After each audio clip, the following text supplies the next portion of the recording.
අසූහාරදාහේ මහා පින්කම 84,000ක් වූ ධර්මස්කන්ධය උදෙසා පිදෙන ගුණ පිළහර.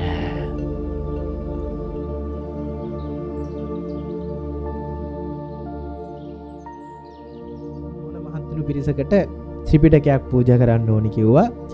ඒගොල්ලෝ ත්‍රිපිටකයක් පූජා කරන්න හැදුවා. ත්‍රිපිටකය පූජා කරනකොට ත්‍රිපිටකය තැන්පත් කරන්න මොකක් හරි කබඩ් එකක් ඕන.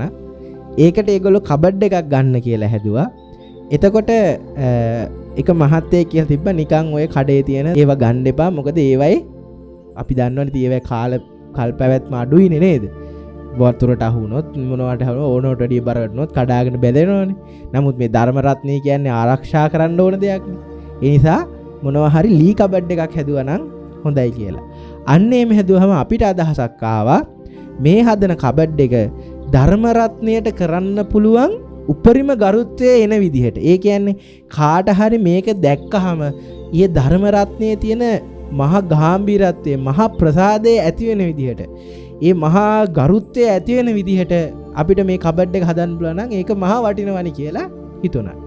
ඒකට අරමුණු කරලා බැලුවාම ඒකටම ගැලපෙන්න සමාධියට ඇඳිච්ච වෙනම හැඩරුවක් ආවා. ඒ කියන්නේ මූලිකවම මුදුනෙන්ම තථාගතයන් වහන්සේ වැඩ ඉන්නවා.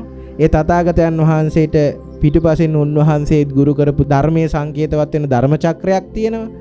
ඒ බුදු පියාණන් වහන්සේට මේ ධර්මස්කන්ධය ලෝකෙට පතුරවන්න මහා උපකාර කරපු අග්‍ර ශ්‍රාවකයෝ දෙනම දෙපැත්තෙන් වන්දනා කරගෙන ඉන්නවා.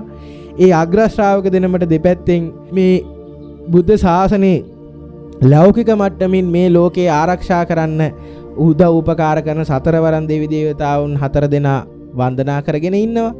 ඊට පස්සේ ඊට යටින් පොත් කබඩ් එකේ ත්‍රිපිටක පුස්තකයන් වහන්සේලා ඇතුළු ධර්ම ග්‍රන්ථ තැන්පත් කරලා තියෙනවා.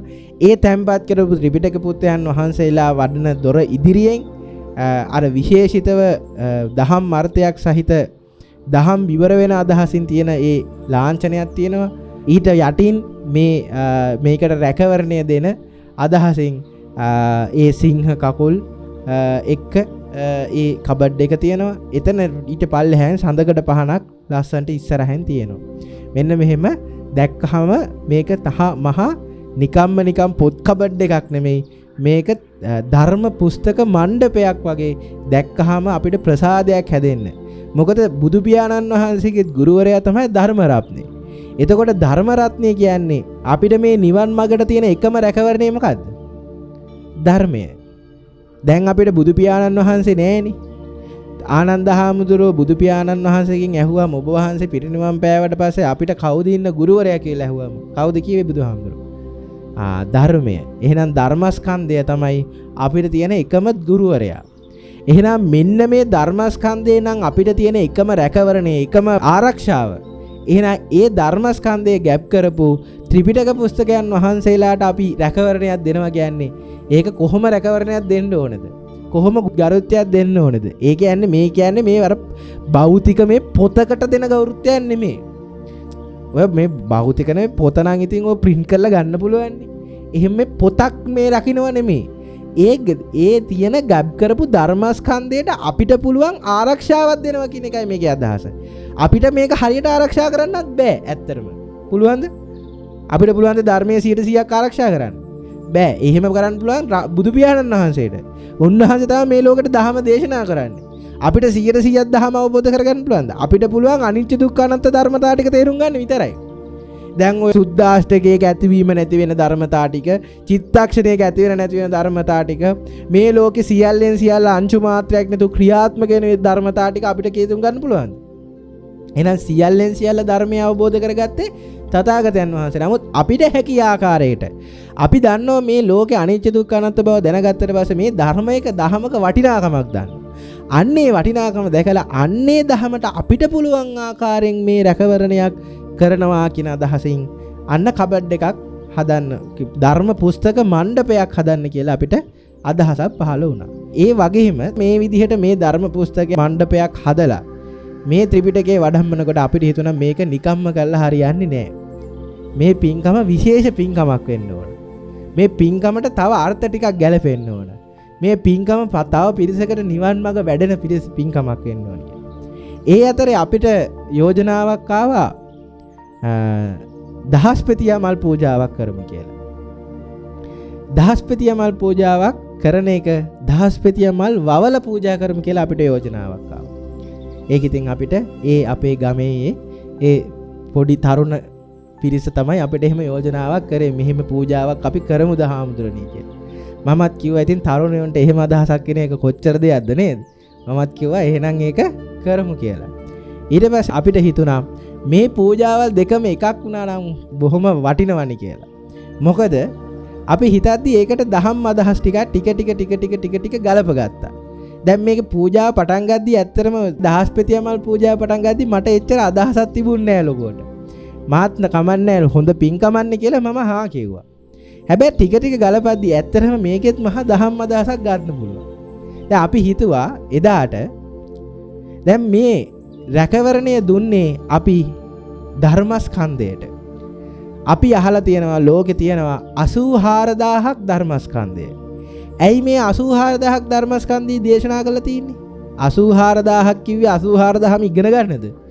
නෑ, මේ ඒකායන නිවන් මගක් තියෙනවා. මෙන්න මේ ඒකායන නිවන් මග කියන්නේ ගංගාවක් නම් මෙන්න මේ ගංගාවට බහින්න පුළුවන් තොටුපොළවල් 84000ක් තියෙනවා. මෙන්න මේ තොටුපොළවල් 84000කින් මොන තොටුපොළෙන් ගඟට බැස්සත් එයා අවසානයේ නිවන් දැකලා තමයි නවතින්නේ. එහෙනම් මේ ලෝක සත්‍යයන්ගේ තියෙන විවිධ චරිත ලක්ෂණ, විවිධ ගුණාංග, විවිධ ගති එක්ක ඒ කෙනාට ගැලපෙන්නේ ගති 84000කට ගැලපෙන්න තමයි මේ 84000ක් ධර්මස්කන්ධයේ බුදු පියාණන් වහන්සේ පෙන්වලා දුන්නේ.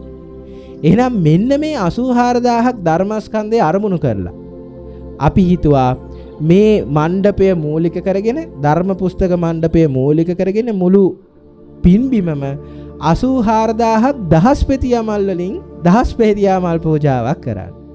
එතකොට මේ 84000ක් දහස්පතියා මල් පූජා කරන්නේ 84000ක් ධර්මස්කන්ධයට නම් ඒ දහස්පතියා මල් පූජාවේ දහස්පතියාම පූජා කරන්නත් අදහසක් තියෙන්න ඕන. එහෙමත් අපි හිතුවා. එහෙමත් හිතනකොට මෙන්න මෙහෙම අදහසක් ගැලපුණා. ඔබටත් මේ මෙහෙම දේවල් කියන්නේ මේ ඔබටත් ඔබ කරන ඕන පින්කමත් දහමට ගලපන්න පුළුවන් බව පෙන්වන්න. මේ ලෝකේ සම්මාදිට්ඨියට යමෙක්පත් වුණා නම් මේ සම්මාදිට්ඨියටපත් වෙච්ච කෙනාට ලෝකේ ඕනම දෙයකින් චතුරාර්ය සත්‍ය දකින්න පුළුවන්. ලෝකේ ඕනම දෙයකින් අනිත්‍ය දුක්ඛ අනාත්ම දකින්න පුළුවන්. එහෙම කෙනාට කියනවා කවුද? දහසක් නයින් ප්‍රතිමන්දිත සෝවාන් ඵලයටපත් වෙච්ච කෙනා කියලා. එහෙනම් දහසක් න්‍යායන් තිබ්බත් ඒ දහසක් න්‍යායන්ගෙන් දකින්නේ න්‍යායන් 1000ක්ද නැත්නම් එකම දෙයක්ද? එකම දෙයක්. හැබැයි ඕනම දෙයක් එක්ක ගලපලා දකින්න පුළුවන්ද බැරිද? පුළුවන්. මේ තියෙන වැලි කැටයක්, මේ තියෙන ගසක පොත්තක්, මේ තියෙන මේ බඩු බාහිර ආදිය ඕනම දෙයක් එක්ක මේ අනිත්‍ය දුක්ඛ අනාත්ම ආසාද ආදී නිස්සාරණ සත්‍ය නැත්නම් චතුරාර්ය සත්‍ය ගලපලා කියන්න පුළුවන්. එහෙනම් මෙන්න මේ දහසක් න්‍යායන් තේරෙන්නේ ධර්මාබෝධයටපත් වෙච්ච කෙනාට විතරයි.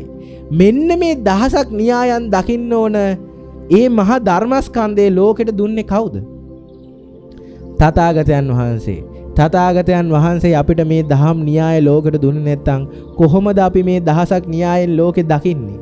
එහෙනම් දහස්පතියා මල් කියන්නේ ඒකේ පෙත්ත ගණන් කරන්න බෑ, දහස් ගණනක් තියෙනවා කියන අදහසෙන්. එහෙනම් මෙතන දහසක් න්‍යායන් කියලා කියන්නේ හරියටම ගානින් 1000ක් කියන එක නෙමෙයි. අනන්ත අප්‍රමාණව ලෝකේ ඕනෑම දෙයක් අසුලේ දහම දකින්න පුළුවන් කියන අදහස. එහෙනම් දහස් ගණනින් කියන අදහසයි මේ දහසක් න්‍යායන් කියලා කියන්නේ. ඒ වගේ තමයි දහස් ගණනින් පියන දහස්පතියා මලෙන් ඔය මල් පෙති ඔක්කොම 1000ම එකට කරලා ගත්තාම මේ මල් 1000ද එකම මලක්ද? ඔය මල් පෙත්තෙන් මොන මල් පෙත්ත ගත්තත් ඒ හැම මල් පෙත්තම ඇති එකම මලකට. ඒ වගේ තමයි මේ දහසක් න්‍යායන්ගෙන් මොන න්‍යායෙන් දහම තේරුම් ගත්තත් ඒ දහසක් න්‍යායන් දකින්නේ මොකද්ද? එකම දහමක්. මෙන්න මේ දකින එකම දහම 84000ක් ධර්මස්කන්ධයට අදාළයි. එහෙනම් අන්නේ 84000ක් ධර්මස්කන්ධයට බුදු පියාණන් වහන්සේ මේ ලෝකෙට දහම දුන්න ගුණයට අපි දහස්පතියා මල් පූජාවක් පූජා කරනවා. අන්නේ පූජාවන්ගෙන් නැගෙන යම් පුණ්‍ය ශක්තියක් තියෙනවා නම් අන්නේ පුණ්‍ය ශක්තිය අරමුණු කරලා තියෙනවා මේ දහසක් න්‍යායන් අවබෝධ කරගත්තාම මෙන්න මේකේ අවසාන ප්‍රතිඵලය තමයි මොකද්ද? අරිහත් ඵල පූර්ණිය නැත්තම් නිවන් පූර්ණිය. එහෙනම් මේ තථාගතයන් වහන්සේ විසින් දහසක් නයින් ප්‍රතිමන්විත සෝතාපන්න ඵලයට පත් වෙන මහා ධර්මයේ ලෝකයට දේශනා කළා වගේම ඒ ගුණයට දහස් පෙතියාමල් 84000 පූජා කරපු අපිට ඒ නැගෙන පුණ්‍ය ශක්තියෙන් අපිටත් සියලු ලෝක සියලු සත්වයන්ටත් දහස් ගණනින් ධර්මාබෝධයට පත් වුණ ධර්මාබෝධයේ පූර්ණිය වෙච්ච මහරහතන් වහන්සේලා දහස් ගණනින් පහළ වේවා කියලා අදිෂ්ඨානයක් අරගෙන පූජාවක් කරනවා. එහෙනම් අන්නේ පූජාවට ඔබට දැන් ඉඳන් සම්බන්ධ වෙන්න පුළුවන්. ඔබට පුළුවන් ඔබේ ගෙදර වත්තේ දහස් මල් ටිකක් වවන්න. අපි දැන් එහෙ දහස් මල් වවනවා මේ දවස්වල. ඔබටත් පුළුවන් මේ දින්කමට දායක වෙන්න. ඔබේ වත්තේ මල් ගහක් දෙකක් තුනක් අද හෙටම හැබැයි පටන් ගන්න වෙයි නැත්තම් වෙසක් වලට මල් ගන්න බැරි වෙන නිසා. එහෙම නැත්තම් ඔබට පුළුවන් මල් ගන්න මුදලකින් හරි ගන්න සම්බන්ධ වෙන්න. එතකොට ඒ වගේ දෙයකට ඔබට සම්බන්ධ වෙන්න පුළුවන්. ඒ දහම් අදහසින්ම ඔබ දායකත්වයක් දරනවා නම් මේකනේ නිකන් අර කබඩ් නිකම්ම නිකන් ලී කබඩ් එකක් හදන්නවත් නිකම්ම නිකන් මලක් ගිහිල්ලා දාස් මලක් ගිහිල්ලා බුදුහාමුදුරන්ට පූජා කරන්නවත් කරපු පූජාවක් නෙමෙයි. එතකොට ඒ මණ්ඩපයත් එදාටම තමයි පූජා කරන්නේ. ඒ කියන්නේ වෙසක් පොහොය දවසට. මේ කියන්නේ මොකටවත් නෙමෙයි. ඔබට මේ පින්කමට නිකන් අඩුම ධර්මයේ අනේ මෙහෙම පින්කමක් වෙනවා කියලා හරි ප්‍රසාදයක් හදාගන්න පුළුවන් නේද? අනේ මෙහෙම එකක් මට chance එකක් හරි හම්බ වෙනවා මෙහෙම එකක් අහන්න හරි හම්බුණානේ කියලා. ඒකට අපිට ලස්සන අදහසක් ආව මේ 84000ක් ධර්මස්කන්ධයට ඒ කබඩ් එක මුල් කරලා ලස්සනට මහ පෙරහරකින් හේවිසි නාද මැද්දේ භික්ෂු භික්ෂුණී උපාසක උපාසිකා කියන සිව්වනක් පිරිස වඩමෝලා ඒ පිරිසගේ දෝතේ එක අපි කියමු එක ට්‍රේ එකක එක ත්‍රිපිටක පුස්තක වහන්සේ නමක් තියලා ඒ ට්‍රේ එක ලස්සනට දහස් පෙතිය මල් වලින් සරසලා 84000ක් ධර්මස්කන්ධය 84000ක් දහස් පෙතිය මල් එක්ක වඩම්මලා ඒ බුදු පියාණන් වහන්සේගේ මහා ධර්මස්කන්ධයට මහ ගුණෝපහාර පූජාවක් කරන්න අදහසක් ආවා. ඉතින් එහෙම පින්කමකට ඔබට සම්බන්ධ වෙන්න අවස්ථාවක් තියෙනවා කැමති නම් ඒක ඉතින් මෙහෙම සීපත් කරනවා. මේ දේවල් ඇතුළේ ඔබ දහමම්ම දකින්න මේවා මේ හුදු පින්කම් වලට දාන්න එපා. මම ඒකයි අර මේ කතාවම කිව්වේ මේවා නිකන් අර දැන් බලන්න දැන් මේ දහස් පෙතිය මල් පූජාව නිකම්ම ඔහෙ පින්කමක් කරමු කියලා කරපු හැදිච්ච දෙයක් උනත් ඒකත් අපිට මහ දහම් අදහසක් ඒ තුලින් නිවන් දකින අදහසක් ගන්න පුළුවන්. ඒ වගේ මේ පූජාවක් විතරක් නෙමෙයි ඔබ කරන ඕන වැඩක්. ඒකයි කිව්වේ දහසක් නයින් ප්‍රතිමන්විතයි කියලා සම්මා දිට්ඨිය. ඔබ කරන ඕන වැඩක් ඇතුලේ සම්මා දිට්ඨියෙන් බලලා දහම දකින්න.